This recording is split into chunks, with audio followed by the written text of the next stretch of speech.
Bismillah ar-Rahman ar-Rahim. Welcome everyone. Assalamu alaikum wa rahmatullahi wa barakatuh.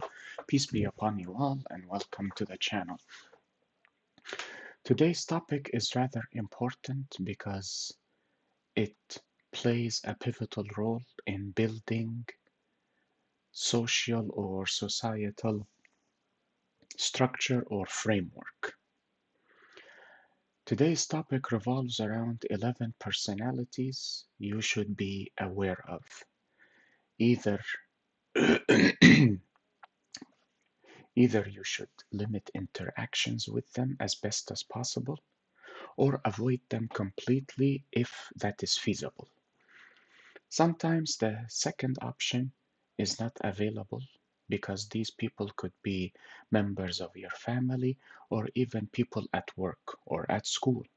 Thus, you may not be able to avoid them completely. However, if you are interacting with such people online, definitely avoid them completely because trust me, you may feel that they are your friends or you may feel that they are your lovers, however you classify your relationships with them. But after a certain period of time, and normally it takes years because God always sends signs, always. That is why you will not feel the impact of my words until much later. And then, as we say back home, when regret has no role or no purpose. These 11 personalities are as follows. Number one, and I am not listing them in a particular order, I am merely adding the numerical orders to remind myself of which personality I have next to cover in case I forget to cover one of them. Those that doubt everything, or as we say in Arabic, ash-shakkak, from the word shak, which means doubt. Those that are dubious and skeptical about everything. Those people, they will always doubt everything you do for them or to them.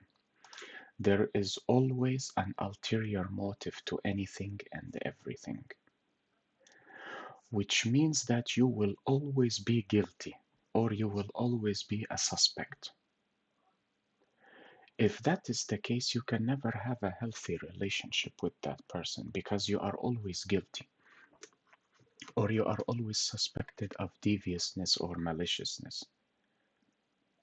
Which means that no matter how many times you justify your actions, these justifications will fall upon deaf ears. Again, you are always guilty.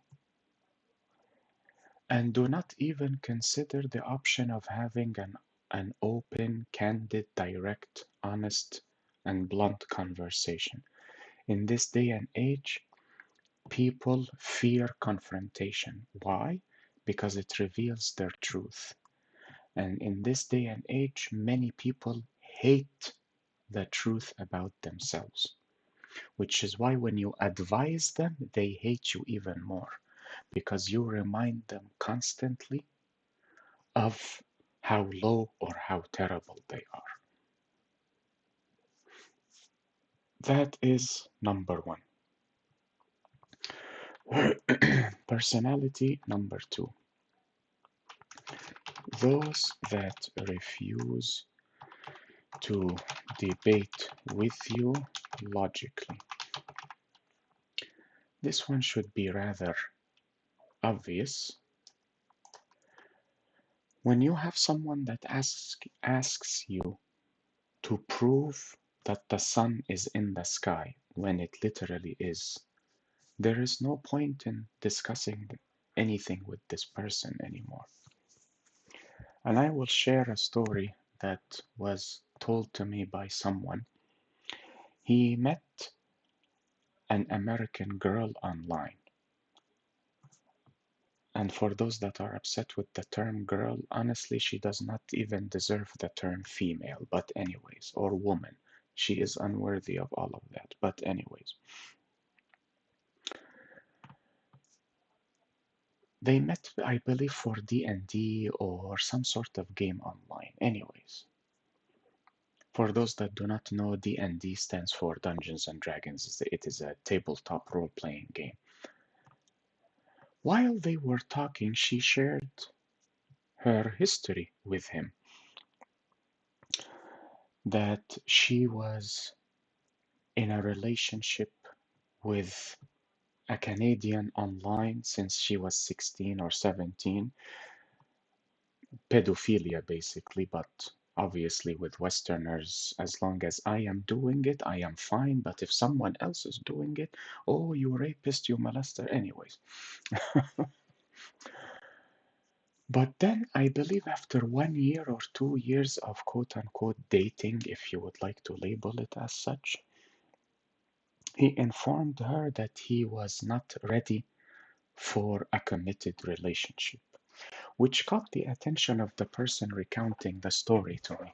If you were not ready for a relationship, why did you enter it to begin with? Obviously, that is a red flag. Either he disliked what he saw in her, or he had his fill with her and wanted to move on to another t shirt. Then, after they separated or parted ways, if you would like to call it that, she met an American online. And he attended her high school graduation at 18, which means they were banging or dating before that. Again, this is some form of predatory relationships here, at least from the Western perspective, but, anyways. And she was telling the person recounting the story to me about how sweet it was that he attended her high school graduation. And when he asked her to move in with him, she accepted blindly. Not because she loved him, but because she wanted to escape her mother, which is a stupid reason to leave, because you would make stupid decisions, which she actually did. But, anyways, after she moved in with him, they are living the life of husband and wife without the contract or the commitment. And obviously, they have sexual needs or desires. According to her, he raped her. Personally speaking, I cannot judge without hearing the other party, especially with Western females, because the tradition for Western females is to lie to escape culpability, to escape responsibility, to escape accountability. But for the sake of the argument, let us say he actually raped her. Even though they are in a committed relationship, it is a bit difficult to visualize it. But anyways, I will not argue. Let us say he did rape her. Okay. And from that rape resulted a child. Now you will wonder, why did she not abort him? Honestly, according to the person recounting the story to me, he was genuinely surprised because she is a leftist, as in they love abortion and all of that mumbo jumbo. But leftism differs in degrees, I suppose, or severity.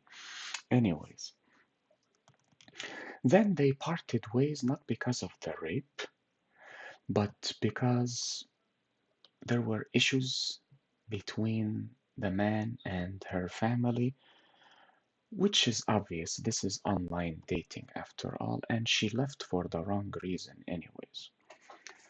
But ultimately, they separated, and now she is a single mother with a child, and she still spends time online while her child needs her. He is roughly, what, 8 months, if I recall correctly from the story? Anyways, she was telling the person telling me the story that if the father of her child improves upon it,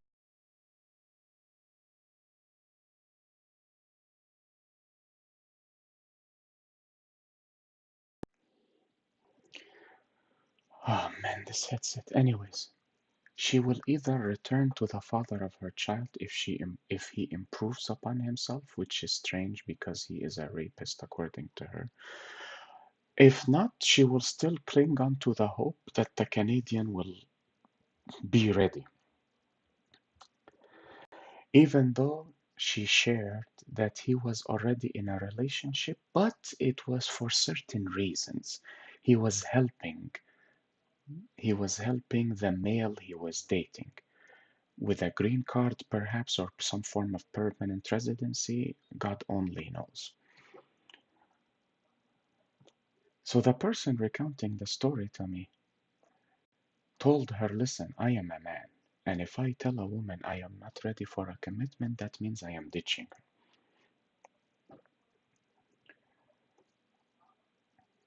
And it does not matter if you do not have enough money or not, as long as you have a home that can shelter both of you, go for it. And as far as I know personally, Westerners do not, as far as I know, or at least from what I heard, with Westerners, love is love and all of that stupidity. And he is living with his parents, if I recall correctly, in their basement, which means he has accommodations. He could easily marry her. But, anyways, so he shared with her that since I am a man, and if I tell a woman this, that means I am ditching her. And he is right. Any normal man would say the same, would agree. You are either ready or you are not. If you are not, do not enter. It is as simple as that. Especially since he was ready for other relationships, but since they were physical, perhaps they were easier. Anyways, what does she do?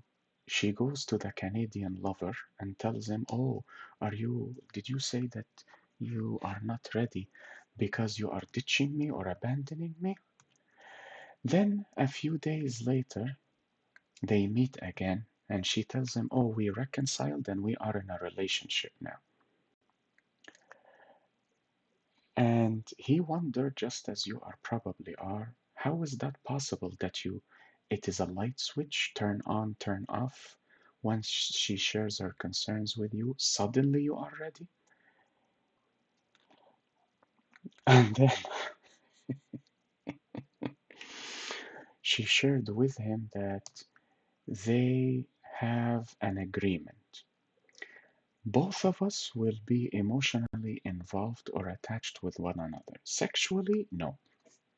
Why is that? Because he lives in Canada and she lives in America. They cannot satisfy each other's needs. You could say, well, they could resort to online sex. That is true, but because she has a child, she cannot fulfill these needs either.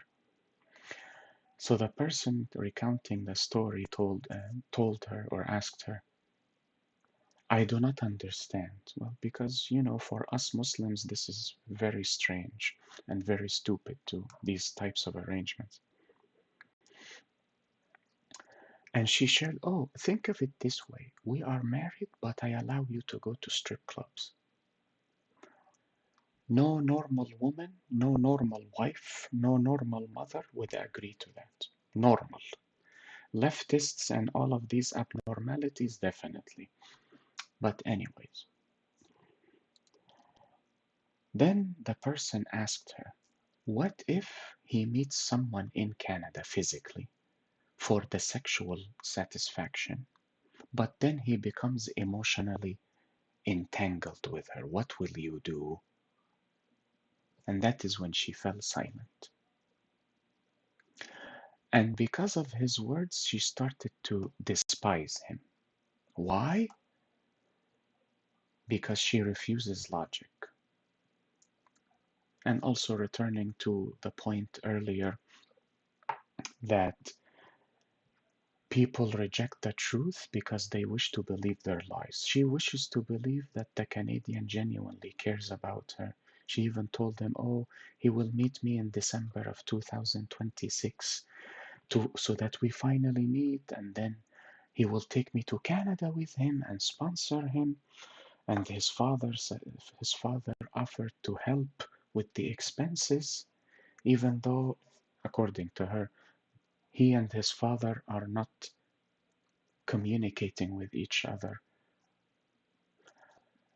How is that possible? Well, reject the logic, refuse the logic. And also, well, the person that was recounting the story for me, he was the host of that game where they met. And because in that game, he modeled it after real life, which means real problems about relationships, about marriages, about divorces, about friendships, about enmity, etc., etc. So he mentioned in one of his characters that she was used by someone for a time in a relationship before he abandoned her. She assumed he was targeting her and attacking her by using what she shared with him in confidence. Firstly, he never shared real names. Secondly, you are not the only one to be used as a pendulum. Many other women have fallen victim to that. So simply because he created a scenario that mirrored yours does not mean that he is targeting you. This happens to many women. You are not special. And that is when she started doubting everything. Oh, he is targeting me. He is breaking or breaching confidentiality, etc., etc. Again, no logic, no and always skeptical. 3. Let us see. Denier of freedom or an oppressor. This is what her mother is guilty of, according to her.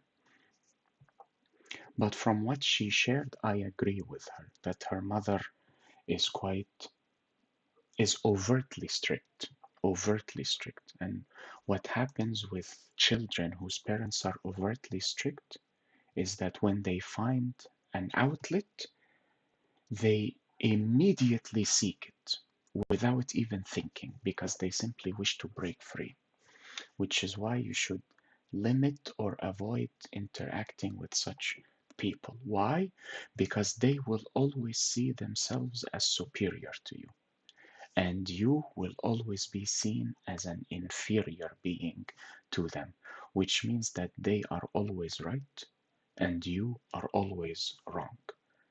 Thus, there is no room for conversation or a dialogue to begin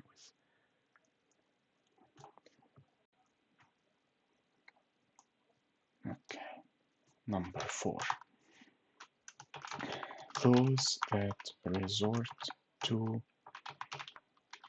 excuses for everything. Obviously, it would not be for those that resort to excuses for everything. Obviously, not for everything, but they do so quite often. This means that the person does not wish to hold himself responsible or accountable for his actions. This applies to females as well. And I say females because woman is a title, not gender. When certain characteristics and traits are available to a female, then she becomes a woman. Similar to males, when certain traits or characteristics are present, then we call him a man. These characteristics include chivalry, honesty, honor, discipline, etc., etc. When a person escapes responsibility, they will harm you without a sliver of guilt, regret, remorse, or even shame. While you are crying from the pain that they have inflicted, they will sleep soundly in their bed without even a thought of your current status crossing their mind at all. Why? because they believe they are above culpability, above guilt, which is why they resort to excuses all the time. Why did you not study? Oh, because my internet. Oh, because my parents. Oh, because my boyfriend or my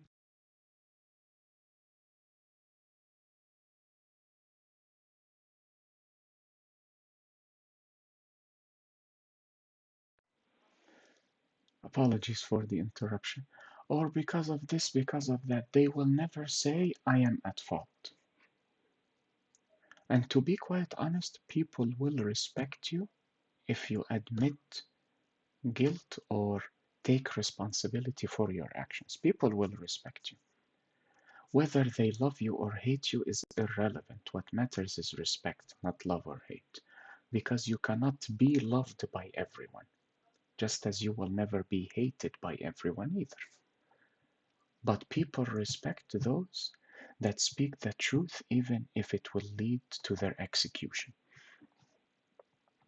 Why? Because they know this person will take responsibility for their actions, which means that they will seek to make amends. People that resort to excuses will never make amends because they do not feel themselves responsible or accountable for anything. And remember, those that are safe from punishment misbehave. And as Prophet Muhammad, peace be upon him, said, those that lack shame do as they please. They can hurt you, they can defame you, they can insult you, they can lie to you, they can betray you without any form of deterrence at all. Number 5, those that envy you. For those that do not know what envy is in Islam, envy is wishing for a person to lose a blessing. And since it is a wish, it is secretive. They do not even need to speak it. They would simply look at your new car, and within their own celebration, they would say, oh, I wish he would lose that car. I wish it would burn, or I wish he would, I wish an accident would befall him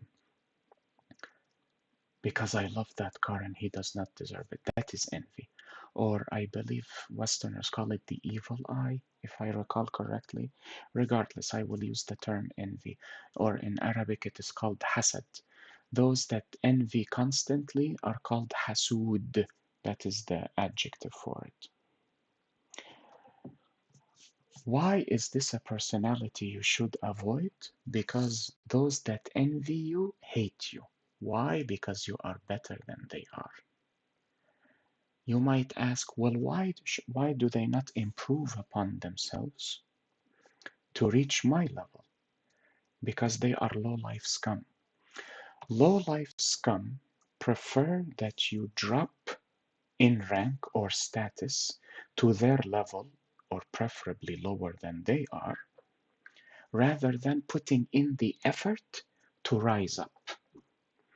Only those that are righteous will be the ones that actually want to rise and improve upon themselves. Low-life scum and those that lack discipline will never wish to achieve. They will want for you to regress, not progress. Which is why, if you meet a person and you wish to know if this person should be in your life or otherwise, see what they do for you. If they help you ascend, rise, or progress, or perhaps even improve, keep them in your life no matter what, because you will never find a substitute ever again. Those that when they enter your life either keep you at your level or worse, pull you downwards, excise them immediately. Do not keep them in your life. You will regret it till you die, unless you are able to correct your mistake early. Because remember, some mistakes cost you minutes, others cost you days, and some cost you years. Number 6. Those that are indecisive or change their minds constantly.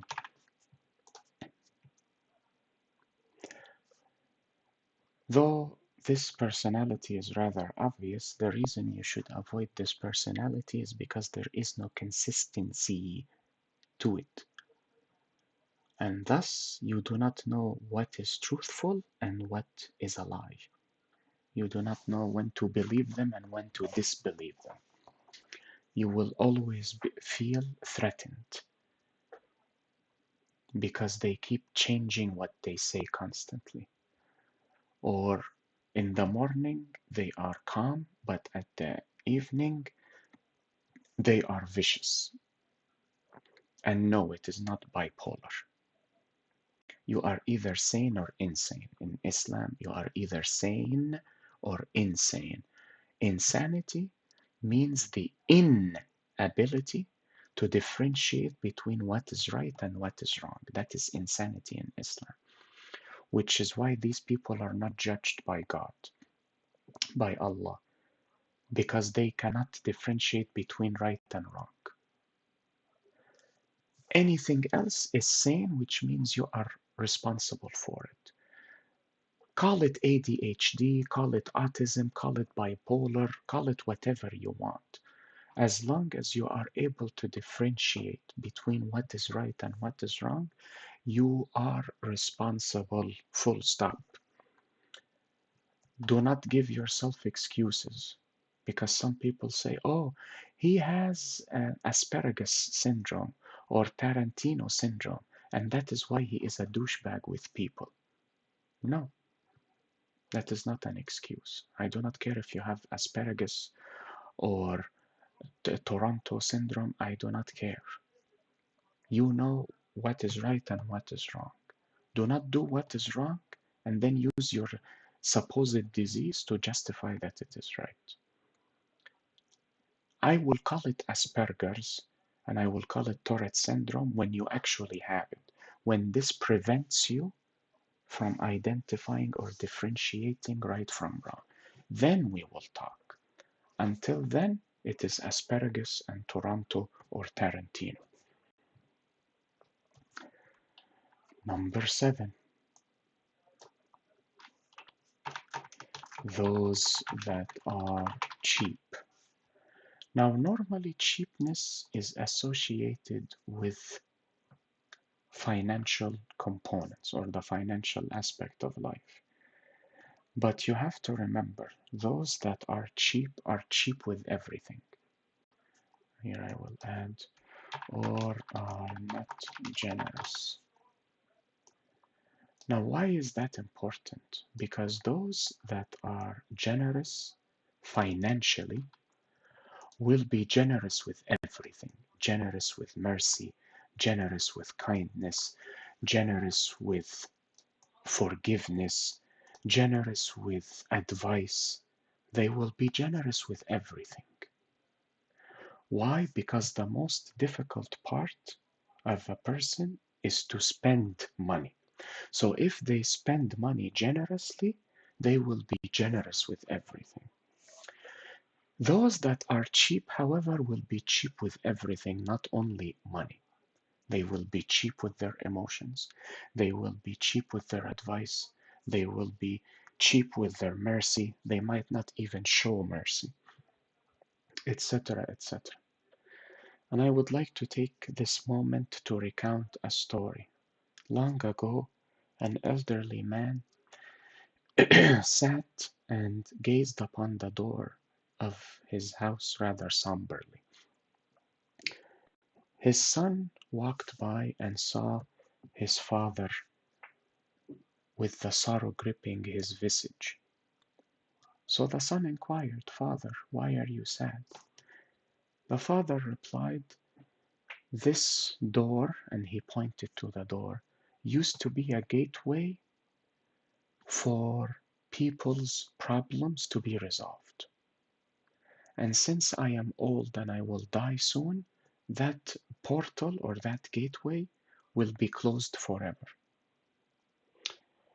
The son exclaimed, I will take your place, father. I will help people with their problems.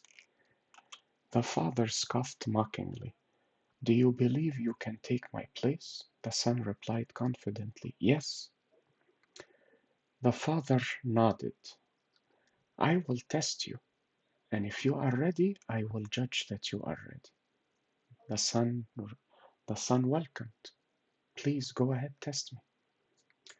The father asked him, if a cheap person and a generous person are in disagreement.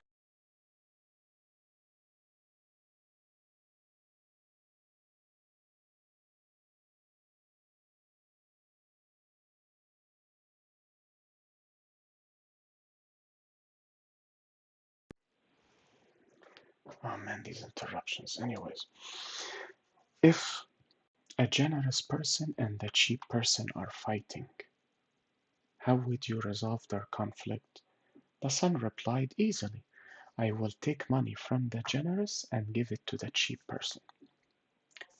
The father continued, what if two cheap people are fighting? How will you resolve their conflict? The son responded, easily.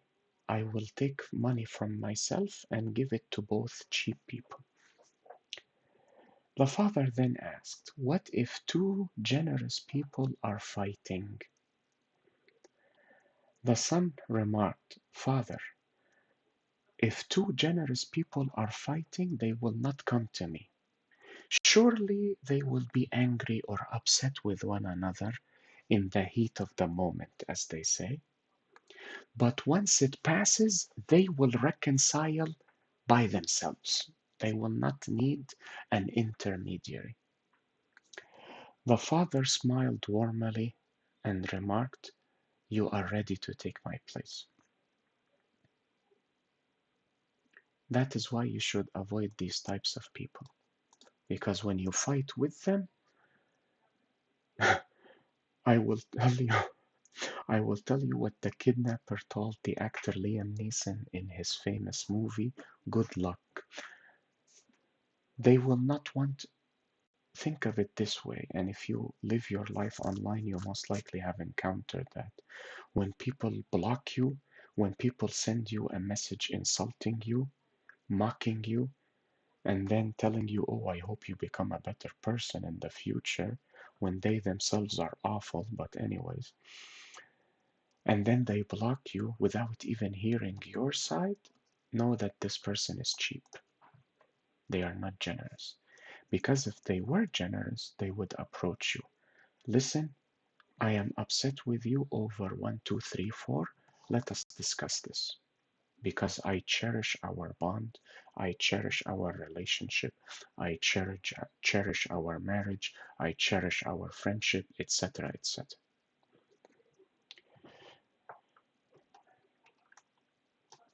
Number 8. Oh, text box. Number 8. Those that take advantage of you. The opportunists.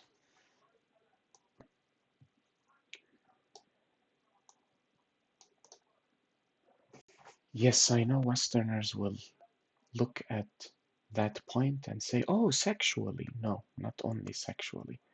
Financially, even emotionally. Similar to the emotional extortionists or the emotional manipulators. Well, firstly, there are those that will wish to take advantage of people sexually, whether they are men or women. Most of the time, at least from what I know, it happens to women. I do not have statistics for sexual opportunism towards men, but most of the time it happens to women. Yes, Is that normal?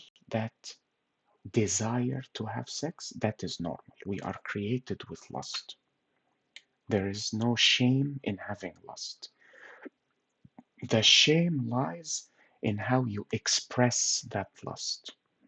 So the bimbos and the sluts that make videos online advertising their bodies or provoking other females to follow in their footsteps, that is shameful. And yes, rape is shameful, which is why in Islam the punishment is death for rape. I highly doubt any woman would disagree with that. Any normal woman, anyways. Which reminds me of a case that happened a few months ago where a rapist took 10 days for raping a woman. Basically, vacation from work. You are encouraging other people to rape at this rate. Anyways, now back to taking advantage. Manipulators resort to three tactics. Firstly, they change the narrative to suit their needs. You are a good person. Oh, he is evil.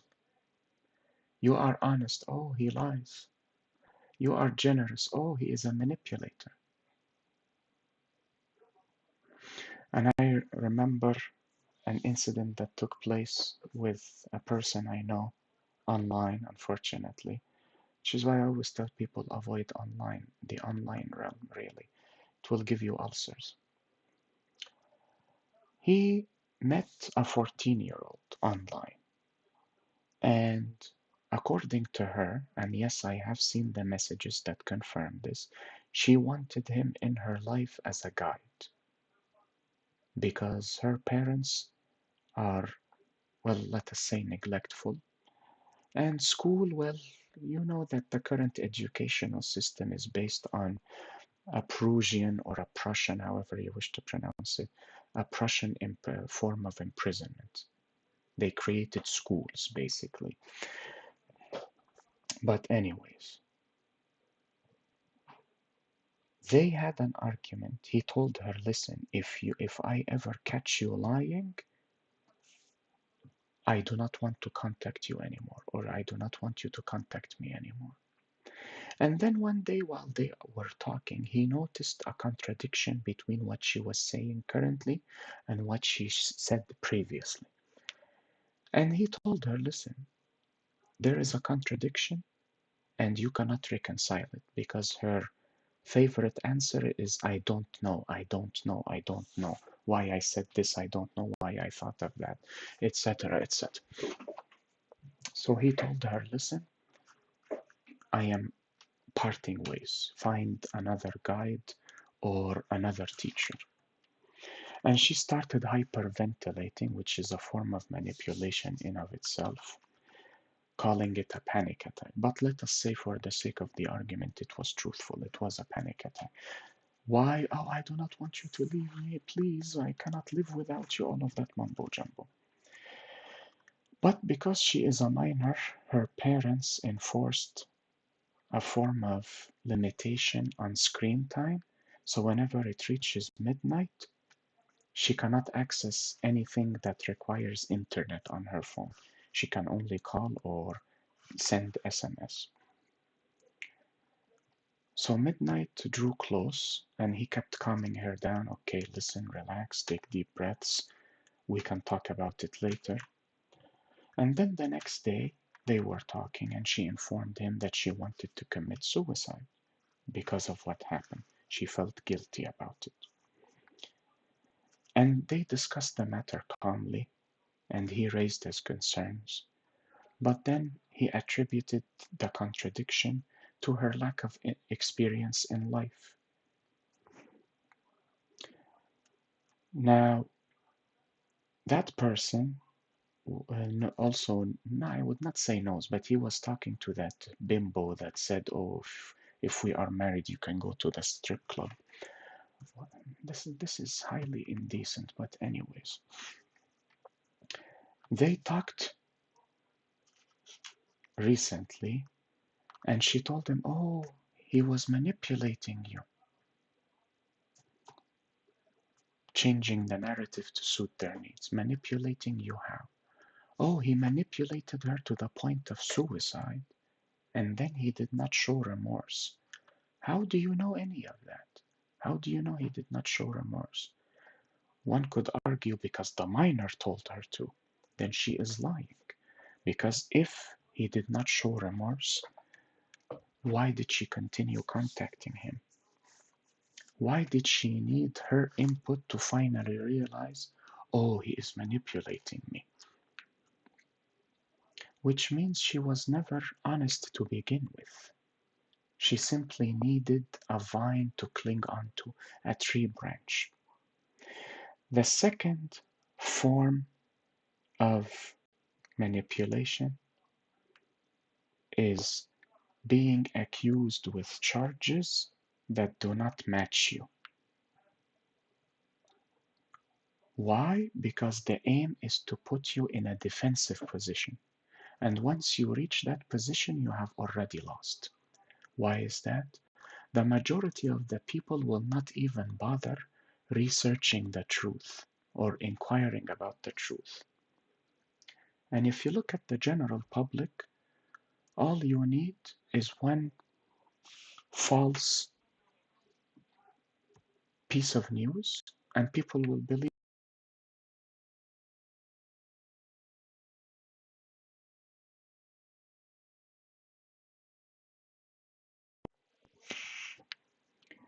without researching. It is as simple as that. What is ironic is that this second form of manipulation, where the manipulator accuses you of what you do not have, that accusation matches the manipulator. So the bimbo from this point that told the minor, oh, he is manipulating you, in reality, she is the one manipulating her. Because if you look at both, let us say manipulation, if you look at both manipulations, you will see that his manipulations were always to improve upon her. And if you look at the chat log, that is enough proof. And I have seen the chat logs. He was never in any way manipulating her into committing suicide or anything of the sort. But because the minor is an idiot and wishes to form friends quickly, according to what she said, because I saw the chat logs, I trust too quickly and I want to make friends quickly, she believed her. Why? Because, oh, this is a better. Why? Because the person that showed me the chat logs, he was disciplining her as a parent would. She did not like that. Because there is reward and punishment. No, she just wants the reward without punishment. The third type of manipulation that manipulators resort to would be emotional extortion, as we spoke of earlier. Emotional extortion revolves around misguidance and dissociation of reality, what is known as guilt tripping, colloquially, in the West. This form of manipulation is aimed to allow the manipulator to escape culpability. Oh, you are too sensitive. Come on. I am sorry you felt that way. It was not my intention. Then then what was your intention? I am sorry that you felt that way. How else am I supposed to feel? When you insult someone and they are upset, oh, I am sorry you felt that way. That is emotional extortion. Or what people do, and I have seen that happen countless times online, and the minor was actually doing that. So in reality, she is the manipulator. But anyway, I cannot live without you. You are my everything. You are my favorite person of all time. I need you. And he felt sorry for her because, according to her, She was going to commit suicide before they met, and the reason she stopped thinking of that was because of him. So he felt that he needed to help her on her journey in life. And yes, that is the reward he gets. And honestly, the bimbo that was part of this point is also this point. Why? Because in the game, I believe it is D&D, one of his characters tells her character that she is an opportunist, and she took offense to that. Why? Because she is one. And again, she did not like the fact that she was faced with her truth. Even though she never shared with him any incident where she took advantage of anyone. But when you hear words and you are offended by these words, that means these words match you. What you should do is, I am this way. I should improve. But no, I will stay as I am because I am amazing. Anyways, that is personality number 8. Now for personality number 9, those that judge you or speak ill of you behind your back without even knowing you. And if you spend any time online, this is rather common. And you have heard it from the story. The bimbo from this point and this point mentioned on the server where he was hosting his game that he was manipulating a minor into suicide, and you should block him and leave for your safety. How how do you judge a person without even not even knowing him, without even discussing the matter with him? When an allegation comes to you from the plaintiff, you also need to hear from the defendant. You cannot hear from the plaintiff and accuse the defendant without even hearing his defense. That shows how low you are. And I will give you a good example of a story that happened long ago. There was a judge that was known for his wisdom back in the day, a Muslim judge. Now, while he was sitting with his advisor, a woman burst into the courtroom. My husband wronged me and I need punishment. Now, if this was online, oh, the husband is a son of a bitch, let us kill him. But anyways, the judge asked her, what did your husband do? The woman replied, my husband would have his friends rape me on a daily basis. The judge was shocked. What is this accusation? What, how, why, what happened? The woman responded that he would invite his friends to our house every day and they would take turns raping me.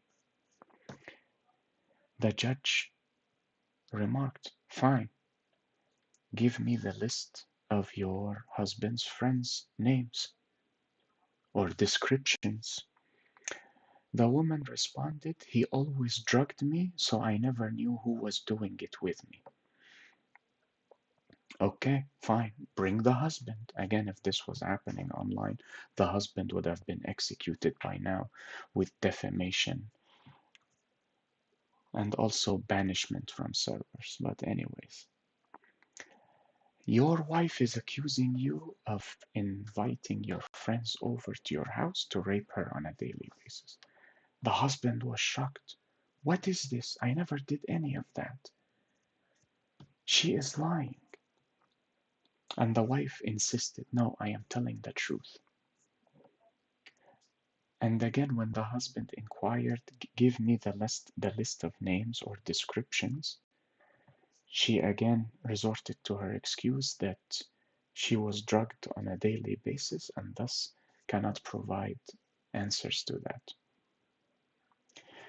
The judge then asks the bailiff to bring a bathtub full of hot water and curtains to surround the bathtub. Once the bathtub was brought, he told the woman, go clean yourself, and then I will render judgment. After she took the bath and approached the judge told her, you are lying, and I will punish you for lying. You either tell me the truth or I will punish you for lying.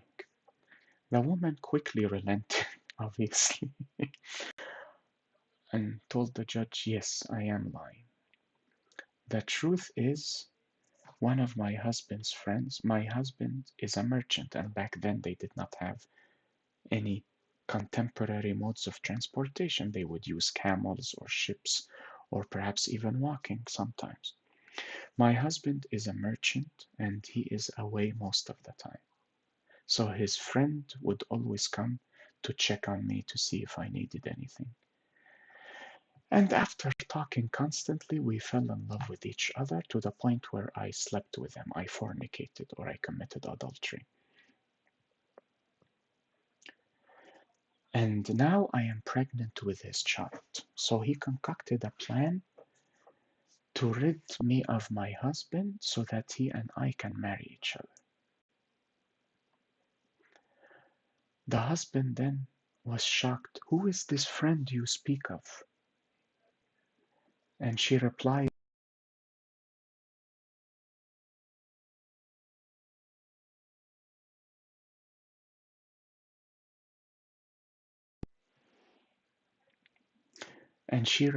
with a name. The husband's eyes widened in shock. That is not my friend, that is my rival in business. And his business is the reason my business is failing. That is when she realized that she had been taken advantage of. And then the judge informed the wife that he will punish her for adultery or fornication while married. The punishment for that is death, by the way, in Islam. The husband then pleaded with the judge, no, please, I forgive her. Shelter her, do not expose her. The judge then relented. Then the advisor looked at the judge. How did you know she was lying?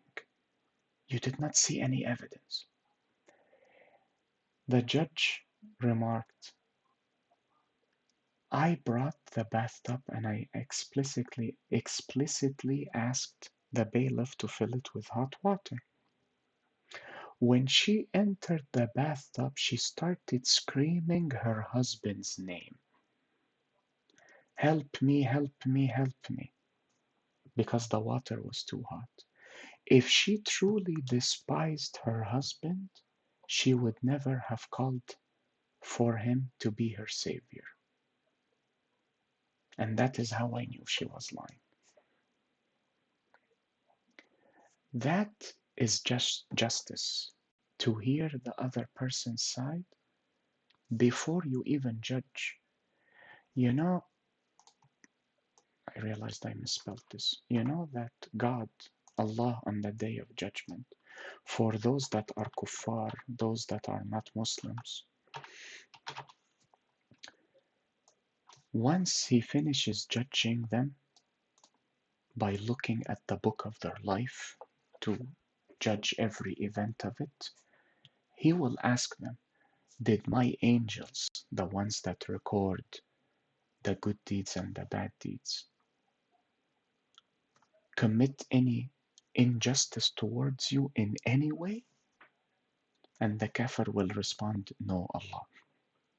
Everything they wrote in the book happened. Allah will say then, angels take him to hell. Even with the non-Muslims, he will ask if any injustice befell them. So do not believe when you are online defaming people. Do not believe you are a valiant knight. You are low-life scum. And believe me when I tell you this, the day will come when people will defame you. And trust me, they will not show mercy.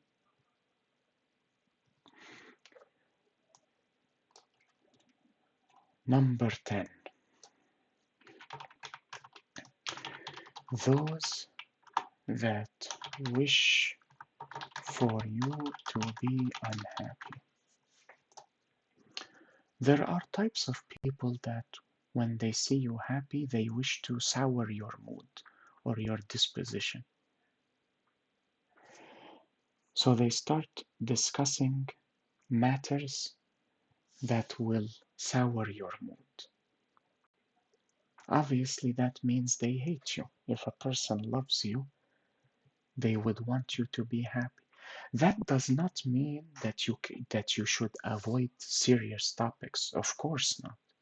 But they do it with the intention of ruining your mood. Now you could say, how would I know what their intention is like? Quite obviously, if they do it constantly. Yes, we can talk about serious matters, yes. But every single time you see me, you have to discuss serious matters. We cannot discuss casual matters, for example. With intentions can be deduced and inferred through actions and through words. And if you test people, that these tests will reveal wonders. Now, you could ask me, how do I know how to test people? The answer is simple. Long ago, the second caliph inquired about a person. Does anyone know him? One person raised his hand. Yes, I know him, Caliph. The Caliph inquired, have you interacted with him financially? As in, have you traded with him? Have you bought from him? Have you sold to him? Have you borrowed from him? Have you lent him? Etc. etc. The man responded, no. The Caliph continued, have you traveled with him? Because traveling reveals people's truths. You cannot hide your you cannot hide your true intentions or your truth while traveling. You will always expose yourself. The man responded, no. The caliph continued, have you seen him at a funeral where he lost someone and seen how he reacted? The man responded, no. The caliph continued, have you been neighborly with him, as in, were you ever his neighbor, to see what he enters with and what he exits with, as in, if you have any news about how he behaves at home? No. The caliph then responded, he also continued, have you seen him in a moment of anger? How he behaves when he is angry? The man responded, no. The caliph then remarked, you do not know him then. You probably saw him at a mosque, or for non-Muslims a church or a temple, reciting the scripture, and that is it. And the man responded, yes, that is exactly how I said I know.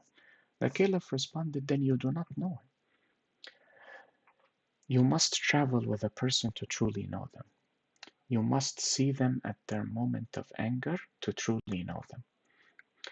You must fight them, as in see how they behave as an enemy, if they will show you honor in opposition or dishonor in opposition. And interact with them financially, because money also reveals truths. And lastly, those that complain about everything and anything. Those that complain are people that are complacent, passive, inactive. They do not wish to change, and they never will.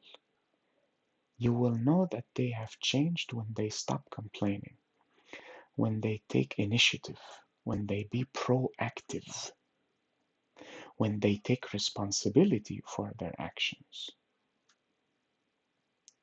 Until then, avoid that type of person. And that is it for this video. I hope this lecture was helpful and beneficial to you all. Enjoy the rest of your day, everyone. Be safe, take care, and peace be upon you all. Wassalamu alaikum wa rahmatullahi wa barakatuh.